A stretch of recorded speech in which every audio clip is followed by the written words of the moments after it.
Cette vidéo se veut un instrument d'information sur les protocoles chirurgicaux, normalement adoptés dans les salles opératoires, adaptés aux problématiques de la chirurgie ambulatoire. Diverses études ont démontré que le risque de contamination est particulièrement élevé pendant les interventions chirurgicales.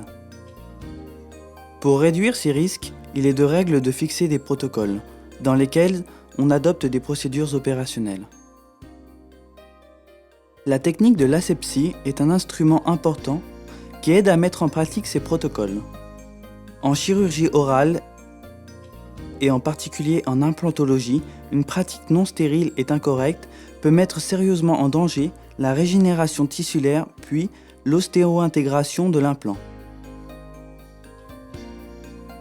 L'utilisation de sets prêts à l'emploi permet une meilleure organisation de l'intervention et évite les changements non prévus des procédures. La société Omnia met son expérience à disposition et offre la possibilité de personnaliser les trousses de chirurgie stérile, en respectant les techniques et les exigences de l'équipe chirurgicale. L'équipe chirurgicale idéale doit être composée au minimum de un chirurgien dentiste, une assistante stérile, une assistante non stérile. Avant l'intervention, il faudra vérifier les fonctions de chacune des composantes liées à l'intervention. En utilisant des accessoires tels que le tapis de décontamination ou les couvre-chaussures, on diminue considérablement la charge bactérienne de l'environnement chirurgical. La première phase consiste à nettoyer le site opératoire.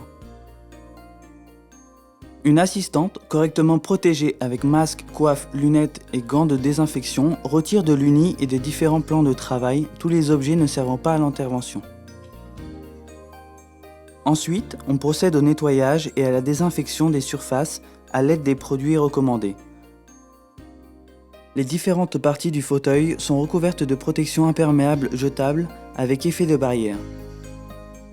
Ces opérations permettent de réduire de manière drastique le risque de contamination croisée. Une fois la procédure de désinfection terminée, on peut ouvrir le set de chirurgie. L'assistante non stérile, après avoir mis une nouvelle paire de gants, contrôle que l'emballage du set n'est pas endommagé. Elle contrôle sur l'étiquette la date de péremption et les éventuels avertissements. Ces données devront être ensuite reportées sur la fiche de l'intervention. L'assistante vérifie que le kit comprend tout ce qui est nécessaire pour exécuter l'intervention. Les éventuels éléments manquants devront être intégrés à ce moment. Une fois vérifié ce qui a été mentionné, l'assistante s'occupe de sortir le kit chirurgical de l'enveloppe et déroule le deuxième emballage en se servant des languettes prévues à cet effet. Maintenant, l'assistante s'habille en suivant les protocoles spécifiques. Après avoir ôté ses éventuelles bagues et bracelets, elle procède à un premier lavage de ses mains avec un savon détergent normal. À l'aide d'une petite éponge à gratter, elle effectue la désinfection des ongles, des mains et des avant-bras. Le but de cette procédure consiste à réduire la charge bactérienne présente.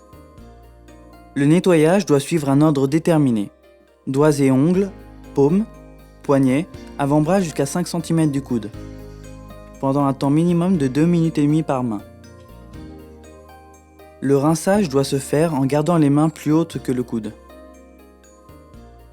À partir de ce moment, l'assistante ne pourra plus toucher aucun objet contaminé. Sinon, elle devra effectuer un nouveau lavage. L'assistante, désinfectée par le lavage chirurgical, prend la serviette stérile et s'essuie les mains. Avec l'aide de l'assistante non stérile, elle commence à s'habiller. D'abord, elle prend dans le paquet la blouse pliée selon les règles chirurgicales. Elle insère ses mains dans l'entrée des manches et déroule la blouse en faisant attention à ne pas toucher le côté extérieur de la blouse.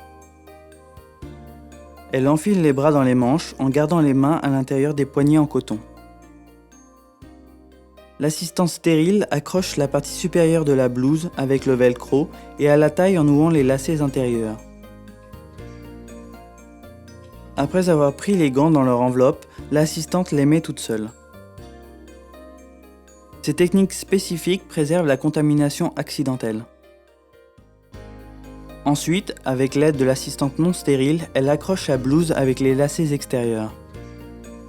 À partir de ce moment, l'assistante doit être considérée comme stérile et ne devra plus toucher aucun objet non stérile. La phase suivante consiste à isoler l'environnement de travail en utilisant des protections stériles fabriquées spécifiquement pour recouvrir les différentes surfaces.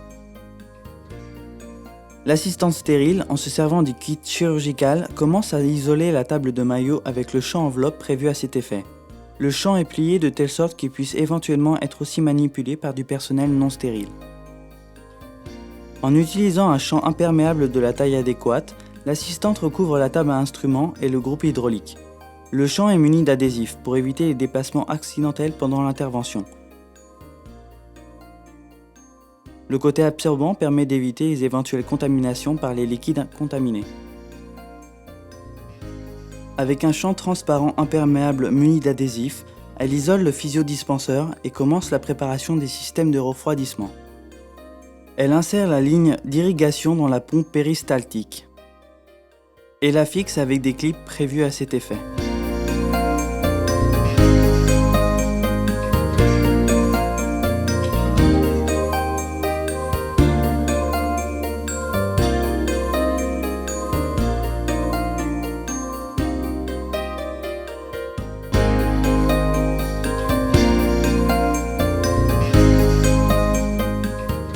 Des systèmes de refroidissement supplémentaires comme l'Omni-Irrigator peuvent être ajoutés au système traditionnel si ces derniers sont dotés des raccords adéquats.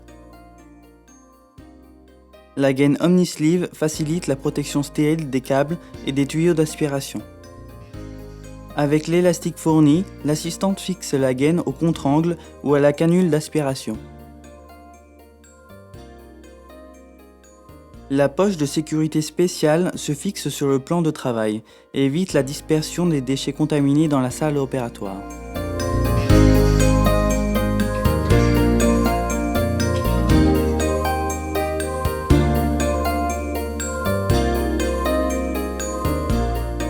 Les poignées de la lampe sont isolées à l'aide de film adhésif.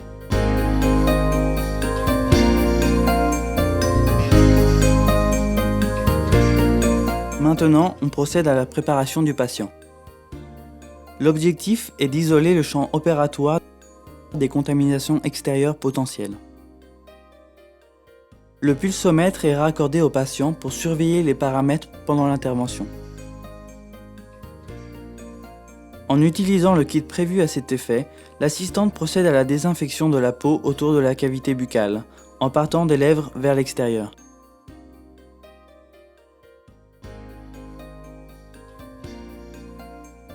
La seconde assistante et le médecin procèdent au lavage chirurgical de leurs mains et s'habillent.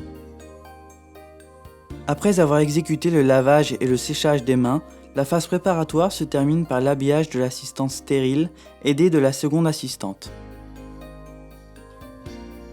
Ensuite, l'assistante stérile présente à l'opérateur la blouse en lui permettant d'enfiler ses mains dans les manches et en les faisant sortir par les poignets.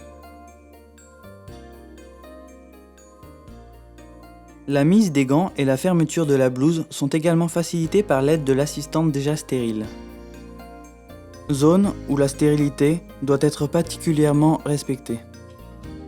Pour une parfaite sécurité du site opératoire, il est nécessaire d'utiliser des gants de chirurgie qui garantissent l'isolation du patient par rapport à l'environnement.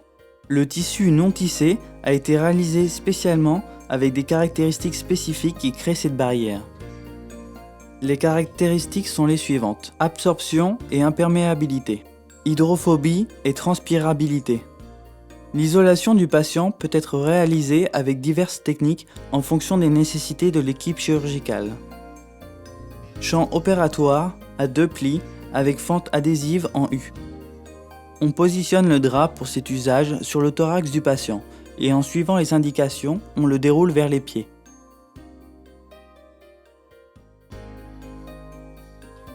Une fois les protections des adhésifs retirées, on fixe le champ en suivant les lignes du visage du patient et en accrochant les parties adhésives derrière la nuque.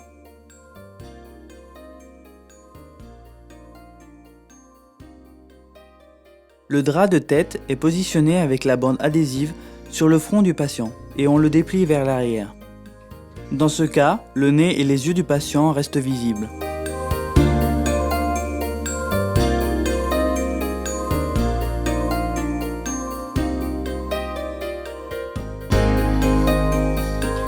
prélèvement osseux extra-oral. Si l'intervention requiert le prélèvement d'os en dehors du site opératoire, il est possible d'utiliser des draps avec des trous spécifiques pour isoler de manière optimale la zone impliquée.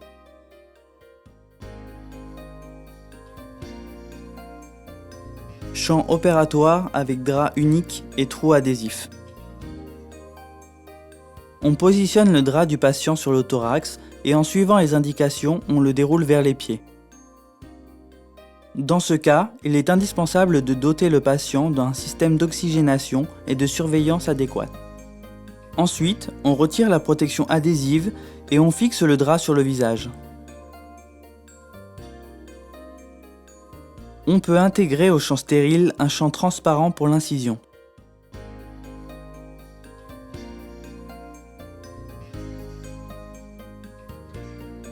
Une fois terminée la préparation du patient, on raccorde le système d'aspiration jetable. Les draps dotés de passants évitent les éventuelles chutes et la contamination successive de la canule.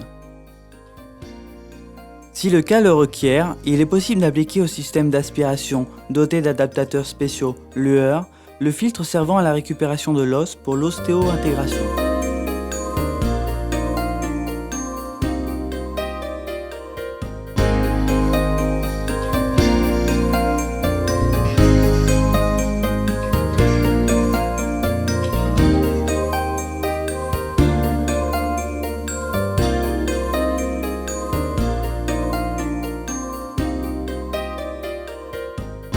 À ce stade, l'environnement est isolé correctement et l'équipe peut procéder à la phase de chirurgie proprement dite.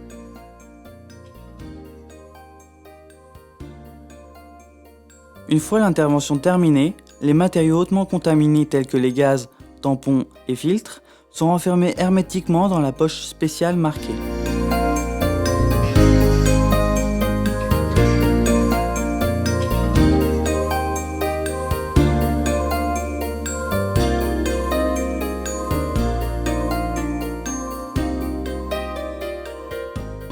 Le drap du patient est enroulé sur lui-même pour ne pas exposer le côté contaminé au personnel.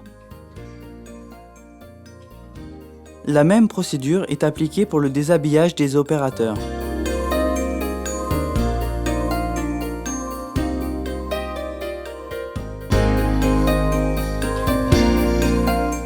Les gants doivent être retirés en évitant tout contact entre la peau et la zone extérieure. Le champ pour la table de maillot peut être utilisé comme un sac à déchets pour les draps, blouses et gants. Les procédures illustrées sont simplement des lignes directrices. La simple expérience peut amener à quelques modifications des protocoles, en gardant pour objectif principal la réalisation de l'environnement stérile. L'entreprise Omnia est spécialisée dans la production de kits stériles personnalisables en fonction des exigences de l'équipe chirurgicale.